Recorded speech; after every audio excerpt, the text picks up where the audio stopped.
Hi friends, சின்ன மருமகள் சீரியல்ல என்ன நடக்குதுன்னு பார்க்கலாம் வாங்க. இங்க நம்ம சன்னியாசிக்கும் ஒரு விஷயம் தெரிய வருது. கண்மணிக்கும் ஆறுமுகத்துக்கும் தமிழ்ச்செல்வி தான் கல்யாணத்த பண்ணி வச்சாங்க அப்படிங்கிற விஷயம். இந்த விஷயத்த நம்ம ராஜாங்கத்துக்கு கால் பண்ணி சொல்றாங்க. ராஜாங்கமும் இங்க மோகனா எல்லாருமே ரொம்பவே பதட்டத்துல இருக்காங்க. கல்யாணமே நிக்க போகுது அப்படின்னு சொல்லி தான் நினைச்சுக்கிட்டு இருக்க நேரத்துல சன்னியாசி நம்ம ராஜாங்கத்துக்கு கால் பண்ணி ஆறுமுகத்துக்கும் கண்மணிக்கும் கல்யாணம் நடந்துருச்சுன்னு அப்படின்னு சொல்லி சொல்றாங்க. இதை கேட்டுட்டு ராஜாங்கம் பயங்கரமா ஷாக் ஆகுறாங்க. என்ன சன்னியாசி என்ன சொல்லிக்கிட்டு இருக்க அப்படின்னு சொல்லி கேட்கவும், ஆமாண்ணே நான் சொல்கிறதெல்லாம் உண்மைதான். இப்படி தான் எல்லாம் ஊர் ஃபுல்லாக பேசிக்கிறாங்க. அது மட்டும் இல்லாமல் அந்த கல்யாணத்தை நடத்தி வச்சதே தமிழ்ச்செல்வி தான் அப்படின்னு சொல்லி சொன்னதுமே இங்கே நம்ம ராஜாங்கம் பயங்கரமாக ஷாக் ஆகுறாங்க. அதுக்கப்புறம் இனிமேல் இந்த கல்யாணம் நடக்க போகிறது கிடையாது, கண்மணிக்கு கல்யாணம் நடந்து முடிஞ்சிருச்சு அப்படின்னு சொல்லிட்டு எல்லாருக்கிட்டையுமே சொல்கிறாங்க. எல்லாருமே ரொம்பவே பதட்டப்படுறாங்க. நம்ம சேதுக்கு பயங்கர கோவம், இங்கே தமிழ்ச்செல்வி தான் இதுக்கு காரணம் அப்படின்னு சொல்லி தெரிஞ்சுக்கிட்டு இந்த இந்த விஷயம் மட்டும் உண்மையாக இருக்கட்டும், அந்த தமிழ்ச்செல்விக்கு இருக்குது, அவளை நான் உயிரோடவே விடமாட்டேன் அப்படின்னு சொல்லிட்டு பயங்கர கோவப்பட்டுக்கிட்டு இருக்க டைமில் கரெக்டாக நம்ம தமிழ்ச்செல்வியை ஆறுமுகத்தையும் கண்மணியையும் கூட்டிகிட்டு வந்துடுறாங்க. உடனே இங்கே தமிழ்ச்செல்வியை பார்த்த நம்ம சேது பயங்கரமாக கோவமாக வந்து, என்னடி உன் மனசில் என்ன தான் நினச்சிக்கிட்டு இருக்க, ஆரம்பத்துலேருந்தே இந்த கல்யாணத்தை நிறுத்துன்னு சொல்லிட்டு என்கிட்ட சொல்லிக்கிட்டே இருந்தேன். நான் கூட அதை சும்மா சும்மா தான் சொல்லிக்கிட்டு இருக்கியோ அப்படின்னு சொல்லிட்டு நான் நினச்சிக்கிட்டு இருந்தேன். ஆனால் நீ இப்போ எவ்வளோ பெரிய காரியத்தை பண்ணி வச்சுருக்க, கண்மணிக்கும் ஆறுமுகத்துக்கும் கல்யாணம் பண்ணி வச்சுருக்க. ஆறுமுகம் நம்ம வீட்டு டிரைவரு, அவனுக்கு போயிட்டு நம்ம வீட்டு பொண்ணை கொடுக்குறதா அப்படின்னு சொல்லிட்டு பயங்கர கோவமாக அடிக்க போகிறாங்க.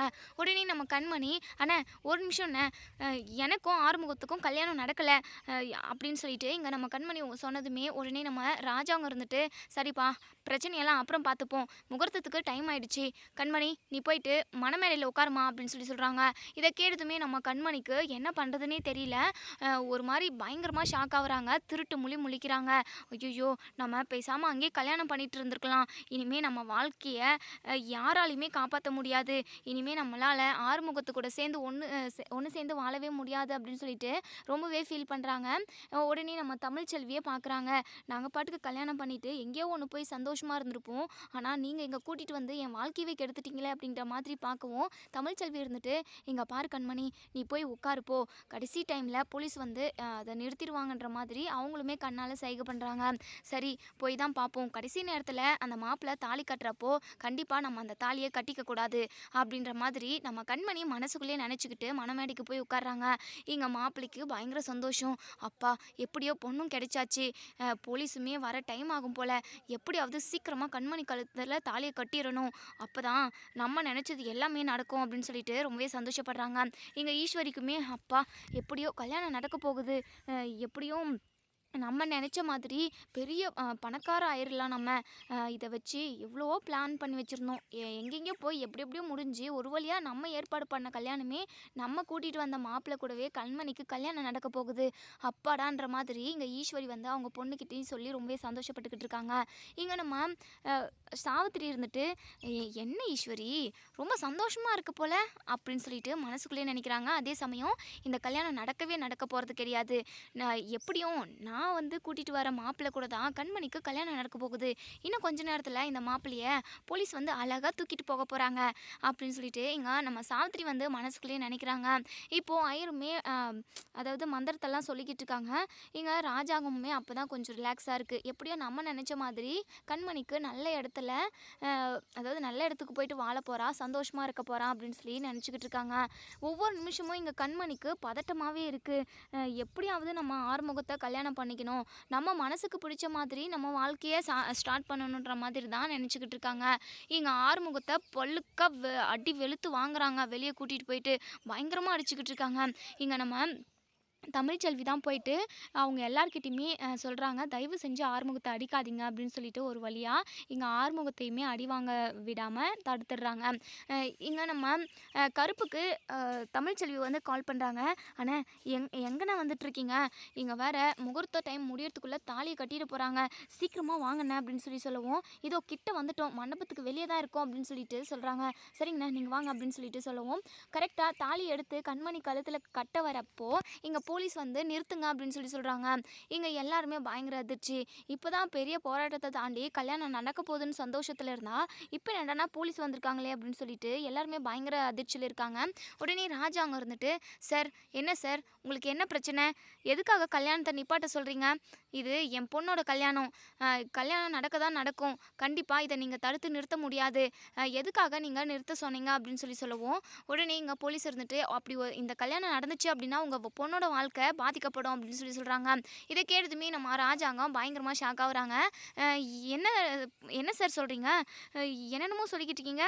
என் பொண்ணு நல்லா இருக்கணுன்றதுக்காக தான் ஒரு நல்ல மாப்பிள்ளைய பார்த்து நாங்க கல்யாண ஏற்பாடே பண்ணோம். நீங்க என்னடான்னா இப்படி சொல்லிக்கிட்டு இருக்கீங்க?" அப்படின்னு சொல்லவும், உடனே அதுக்கு ஆதாரமா அ எல்லாத்தையுமே வீடியோ ரெக்கார்டா காட்டுறாங்க. இந்த மாப்பிள வந்து பெரிய ஃப்ராடு. இந்த மாப்பிள ஒரு ஹோட்டல் வச்சு நடத்திக்கிட்டு இருக்கான். அதில அவங்க ஃப்ரெண்டுங்கள வந்து வேலை பார்க்க சொல்லியிருக்கான். ரகசிய கேமரா வச்சு வர பொண்ணுங்களோட ரகசியமா வீடியோவ எடுத்து, அந்த வீடியோவ காட்டி அந்த பொண்ணுங்கள பிளாக்மெயில் பண்ணி, அந்த பொண்ணுங்கள அவ்வளோ ஒரு சித்திரவதை பண்றாங்க. இப்படி நெறைய திருட்டு வேலைய பண்ணிக்கிட்டு இருக்கான் இந்த மாப்பிள. இவன இனிமே நாங்க சும்மா விடமாட்டோம். இவன அரெஸ்ட் பண்றதுக்காக தான் நாங்க வந்திருக்கோம் அப்படின்னு சொல்றாங்க. பின்னாடியே நம்ம கருப்பும் நம்ம தாமரையுமே வராங்க. நம்ம சாவித்திரிக்கு அப்படியே பயங்கர பெருமையா இருக்கு. என் பொண்ணு என்ன கொக்கா பாத்தியா? உண்மைய கண்டுபிடிச்சி வந்து எப்படியோ கல்யாணத்த நிறுத்திட்டா. இனிமே நம்ம நெனச்ச மாதிரி நம்ம கூட்டிட்டு வந்த மாப்பிள்ளைக்கு தான் கண்மணிய கல்யாணம் பண்ணி குடுக்க போறோம். எப்படியோ ஒண்ணு நம்ம நெனச்சது நடந்தா ரொம்பவே சந்தோஷம் தான். இது மூலமா நமக்கு நெறைய பணம் கிடைக்கும் அப்படிங்கிற மாதிரி சாவித்திரி வந்து மனசுக்குள்ளேயே நெனைக்கிறாங்க. உடனே நம்ம தாமரையுமே ராஜாங்க கிட்ட போய் சொல்லவும், ஆமாமாம்மா, நானுமே இந்த விஷயத்த துப்பறியலான்னு தான் போனேன். கூடவே கருப்பண்ணனும் வந்திருந்தாரு. நாங்க 2 பேருமா சேர்ந்து தான் இந்த விஷயத்த கண்டுபிடிச்சோம். எப்படியோ இன்னுமே கண்மணி கழுத்துல அந்த மாப்பிள தாலிய கட்டியிருந்தா அவ்வளோதான். அந்த மாப்பிள சரியில்ல. கண்மணி கல்யாணம் பண்ணி குடுத்துருந்தா, கண்மணியோட வாழ்க்கை கெட்டு போயிருக்கும், சீரழிஞ்சு போயிருக்கும் அப்படின்னு சொல்லிட்டு இங்க தாமரையுமே சொல்றாங்க. இப்ப தாமரைக்கு ஒரு மாரி சந்தோஷமா இருக்கு. எப்படியோ நம்மளால இந்த விஷயத்த தெரியப்படுத்தின மாதிரி நம்ம எல்லார்கிட்டயும் சொல்லிட்டோம். எப்படியாவது நம்ம வாழ்க்கையும் நம்ம சரி செஞ்சுக்கணும். சேது மாமாவ எப்படியாவது கல்யாணம் பண்ணிக்கணும் அப்படின்னு சொல்லிட்டு இங்க தாமரை ஒரு பக்கம் பிளான் பண்ணிக்கிட்டு இருக்க. இங்க ராஜாங்கத்துக்கு பைத்தியமே பிடிக்கிற மாதிரி இருக்கு. சார், எப்படியோ கரெக்டான டைமுக்கு நீங்க வந்தீங்க. இல்லைனா என் பொண்ணோட வாழ்க்கை என்னத்துக்கு ஆகிறது?